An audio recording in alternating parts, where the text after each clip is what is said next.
Hey guys, it's your boy, How Should I Be? And in this video, I have another interesting topic that I would like to cover. And in this video, we'll be going over how strong is MCU Thor. I've been wanting to do this video for quite some time, and the day has finally come. You know, Thor has had a lot of appearances in the MCU from Thor 1 to Thor 4. Ever since Marvel cast Chris Hemsworth as Thor, I feel like he embodied the role, and his portrayal of Thor I've always liked. And Thor is my favorite character in the MCU.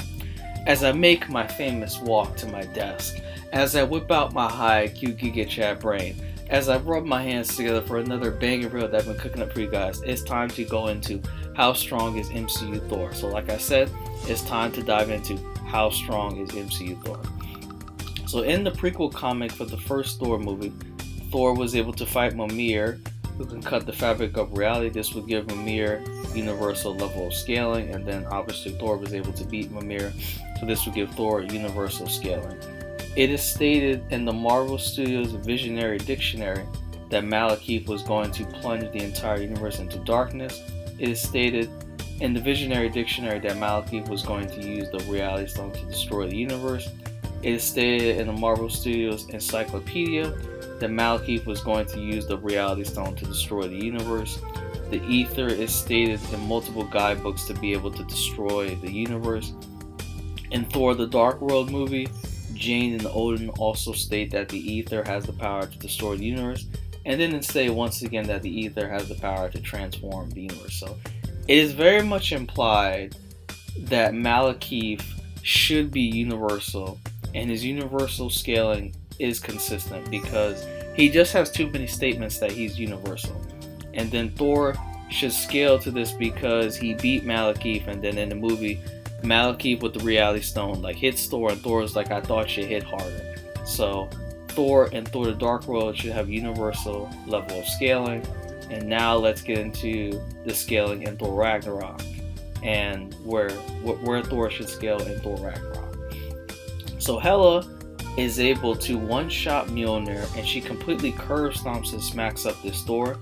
In the Visionary Dictionary, Hela is stated to be Odin's most powerful weapon to conquer the 9 realms. She is stated to be virtually invincible, and she is stated to have limitless power as well. When Thor fights Hulk, he was able to completely humiliate Hulk, who has over 235,000 years of battle experience, because the time passes differently in Sakaar than in Earth. And then Thor beats Hulk in round 1 and then tries to calm Hulk down. He lets his guard down, and then Hulk surprise attacks Thor. It is stated in the Visionary Dictionary that what I just said is what happened, that Thor was trying to calm Hulk down like Black Widow, but after Thor beat Hulk in round 1, he tried to calm him down. And then it is stated again in the Visionary Dictionary that Thor is winning the battle in round 2, but the Grandmaster stopped Thor from beating Hulk. When Thor fights Hela again, he becomes awakened and he's able to hold his own against her. Now I'm going to go into Thor when he awakens a little bit now, because I think there is still some confusion about Thor in this state, and I want to clear the air. So Odin gave Mjolnir to Thor so he can focus his power into a weapon, right? Thor realizes that he has the power in him and he doesn't need his hammer Mjolnir anymore, because Thor can pick up any weapon and generate lightning and his power.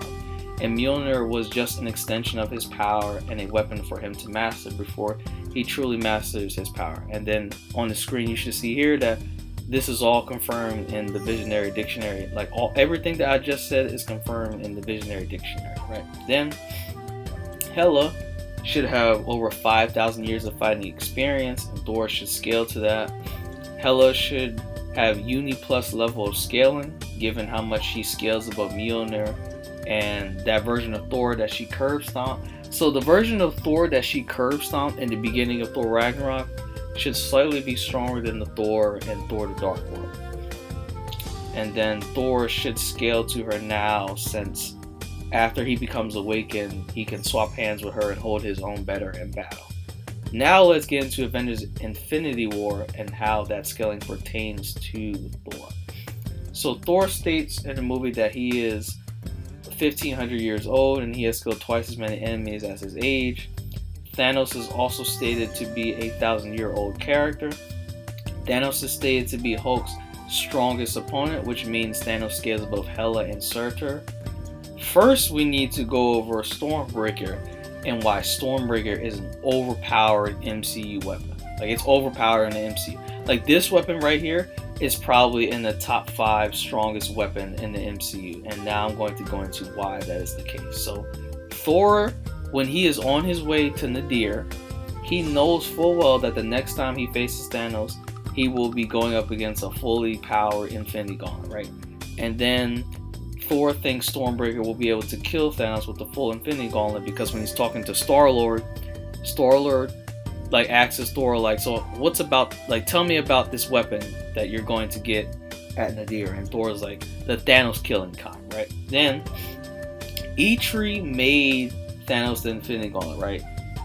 And then he talks about how, like, the Infinity Gauntlet, it can harness the power of all 6 Infinity Stones, right? And then this is confirmed when Eitri talks about how, like, the gauntlet that he gave Thanos has the power to harness all 6 Infinity Stones, right? So Eitri knows he has to craft Thor a weapon that can compete with a fully powered Infinity Gauntlet with all 6 Infinity Stones, right? Like, Eitri knows this, right? Then Eitri describes Stormbreaker as a king's weapon, right? Then Eitri talks about how Stormbreaker can summon the Bifrost, right? So Eitri, we should take his statements like as gospel and as truth, because Eitri was right about that. Thor could summon with Stormbreaker, he could summon the Bifrost. And Eitri states like he made the Infinity Gauntlet for Thanos to wield all 6 Infinity Stones. So Eitri should have a good gauge of how strong of a weapon he has to craft for Thor to have a chance to fight Thanos with the fully powered Infinity Gauntlet with all 6 Infinity Stones, right? Then we see Thor takes the full force of a star. This would be a solar system level feat. However, right, when Thor tanks this feat, he is weakened, right? Like, Thor is severely weakened, right? So it is stated that Thor is like battle weary, he's near death. Like, Thor is severely weakened when he's performing this feat, because like he just fought Thanos, he just withstood the power of like the Power Stone from Thanos, right? So this feat is not Thor's full capability, because in Thor Ragnarok we see that Thor was able to fly through a neutron star like it was nothing. So, but then we see in Infinity War, Thor is like, he's like he's struggling to withstand the full force of a star, like I said, which is solar system level.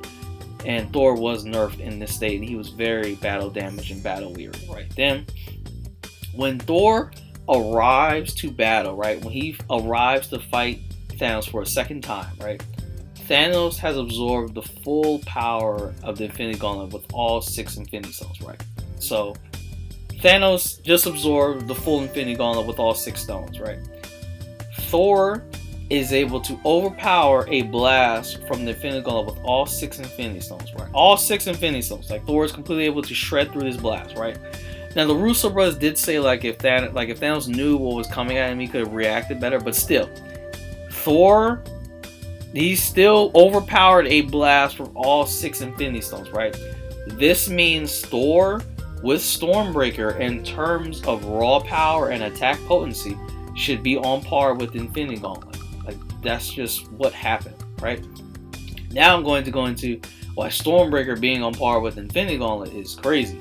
So Iron Man states in the Avengers Infinity War movie special book that Thanos is an interdimensional being. We talked about how the Reality Stone has universal scaling. The Power Stone is stated to have unlimited power.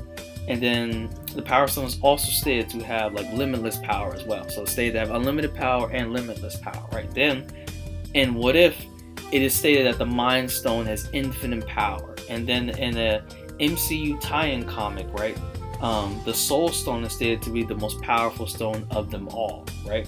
Then Thanos with the Infinity Gauntlet is stated to have infinite power.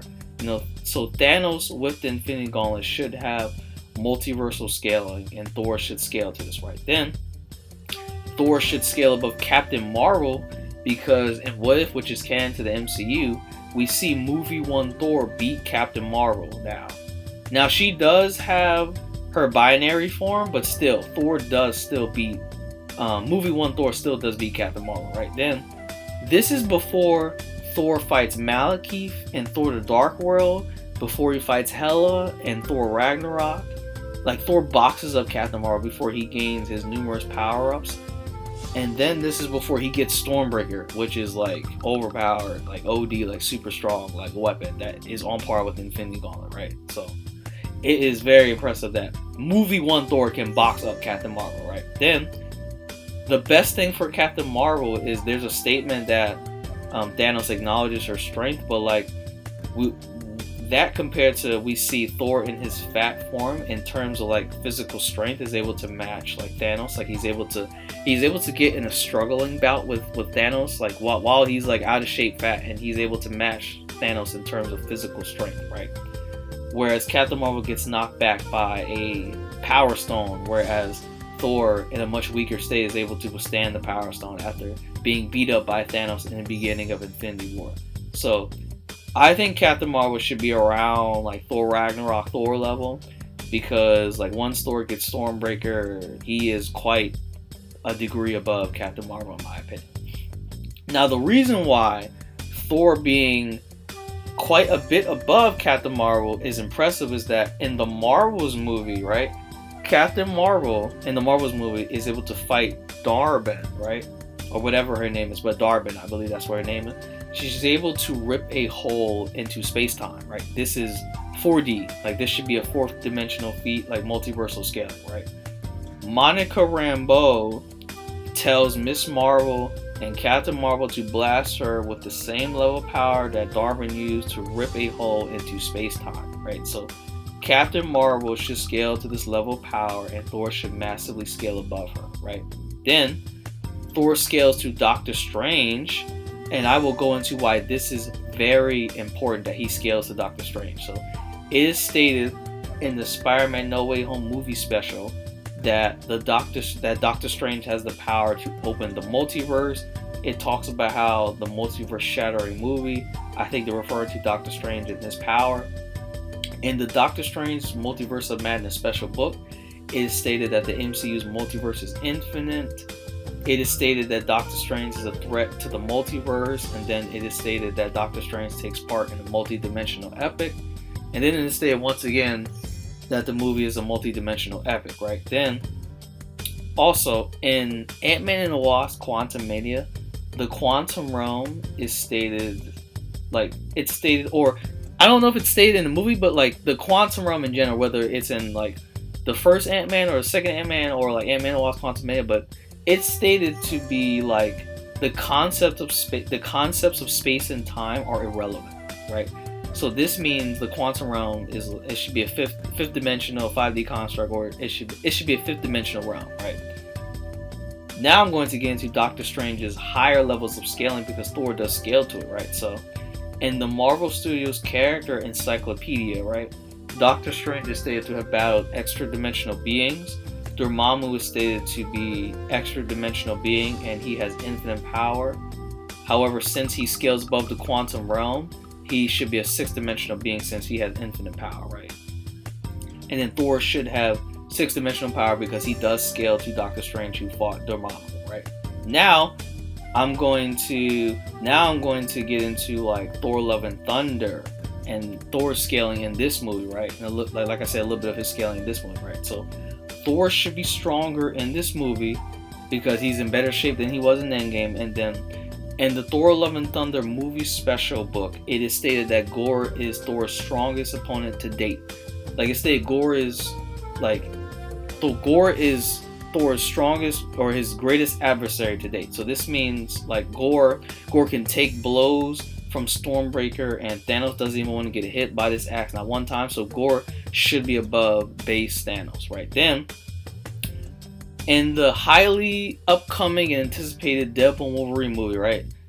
So the Deadpool and Wolverine movie is about to merge the Fox universe and the MCU. So now the Fox universe and the MCU universe, they should be linked together, right? So it is stated that the Fox universe it's a multiverse, right?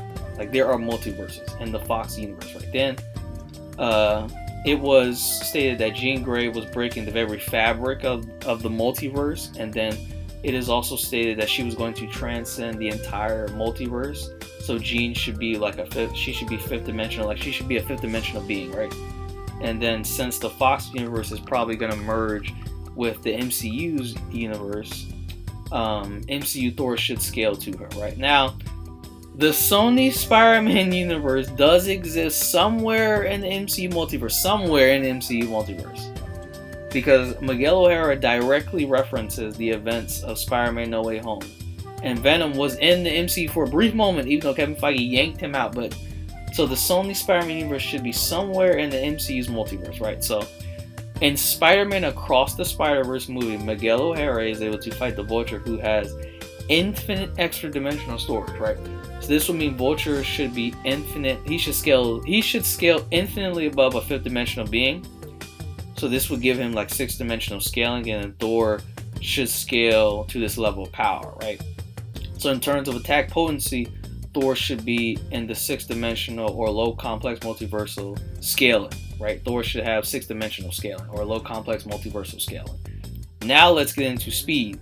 So the Bifrost has the speed to travel through the universe and the realms within an instant. So we see Thor and Hela are able to fight in the Bifrost, and Hela was moving faster than the Bifrost, right? So this would quantify for infinite speed for Hela and Thor, because they're fighting in the Bifrost, which is able to move through the universe in an instant in the realms, right? Then Dormammu should be an extra dimensional being, and he is unbound by space and time, and he's unaffected by space and time. So Dormammu should have immeasurable speed, and then Doctor Strange should have immeasurable speed because he can move forwards and backwards in time with the Time Stone. So like Doctor Strange should have immeasurable speed as well.